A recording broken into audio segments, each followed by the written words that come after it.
क्रिस्त में प्रिय भाई और बहनों, 3 साल पहले यहाँ दंपतियों के लिए एक साधना चलाया था और वो साधना में भाग लेने के लिए एक कपल्स आया था और उस साधना के बाद में वे कपल्स अपने गवाही सुनाए।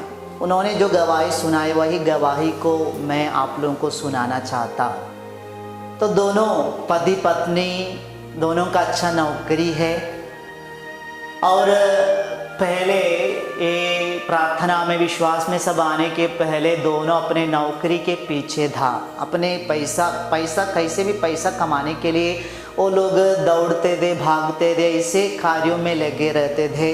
और उनका एक ही बेटा है और वो बेटा जैसे वो लोग गवाही में बता रहे हैं कि 5वीं क्लास तक अच्छा से पढ़ाई करता था, बहुत तेज है, क्लास में हमेशा फर्स्ट आते हैं, बहुत अच्छा लड़का था और सभी लोग वो लड़का को पसंद करता था।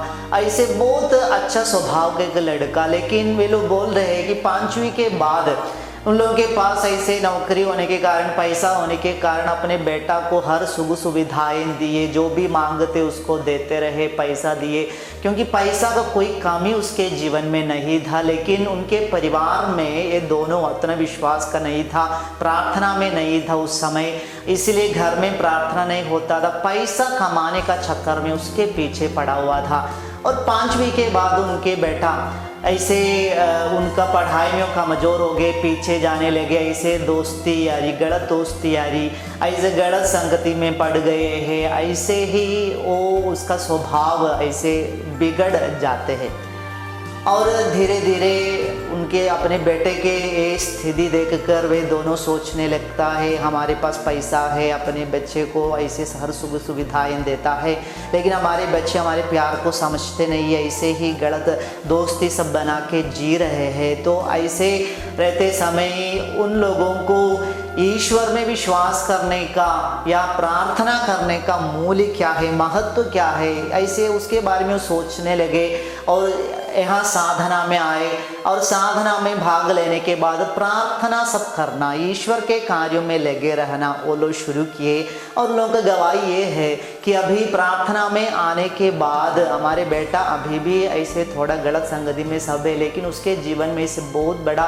परिवर्तन आ गया है, बदलाव आ गया है। हमारे परिवार में भी हम लोग आज ईश्वर का आशीष को हम महसूस कर पाते हैं, अनुभव कर पाते, क्योंकि अभी हमारी विचार, हमारी चिंता पैसा कमाने का नहीं है, पैसे के पीछे भागने का नहीं है, बल्कि ईश्वर में विश्वास करने का है।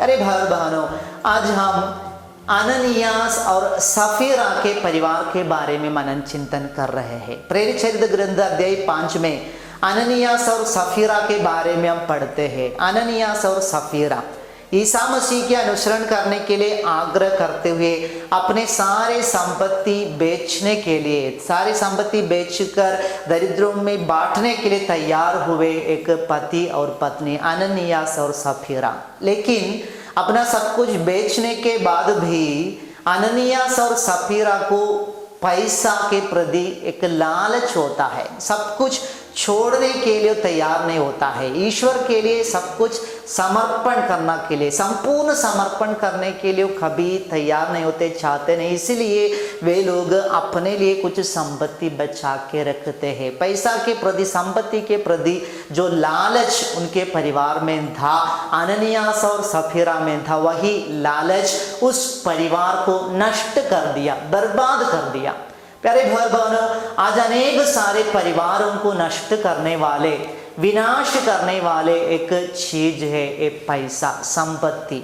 अनेक सारे लोग ये पैसा के पीछे आज भाग रहे, दौड़ रहे, पैसा के प्रति लालच है, कितना इस दुनिया में कमा सकते, सब कुछ कमाने के चक्कर में ईश्वर को, ईश्वरी विश्वास को छोड़कर वो लोग अपने जीवन बिता रहे, अपने परिवार में ऐसे आशीर्वाद के बदले के विपत्ति को वो लोग निमंत्रण कर रहे हैं।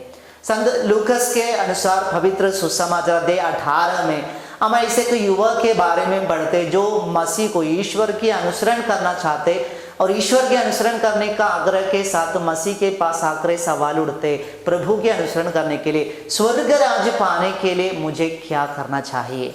यीशु वो युवक से एक महत्वपूर्ण बात बताते हैं, तुम में एक चीज की कमी है, आप अपनी सारी संपत्ति बेचकर दरिद्रों में बांट दो, स्वर्ग में तुम्हारे लिए पूंजी रहेगी। प्यारे भाई बहनों, वचन कहता है वो युवक उदास होकर वापस चला गया क्योंकि वो बहुत बड़ा धनी था।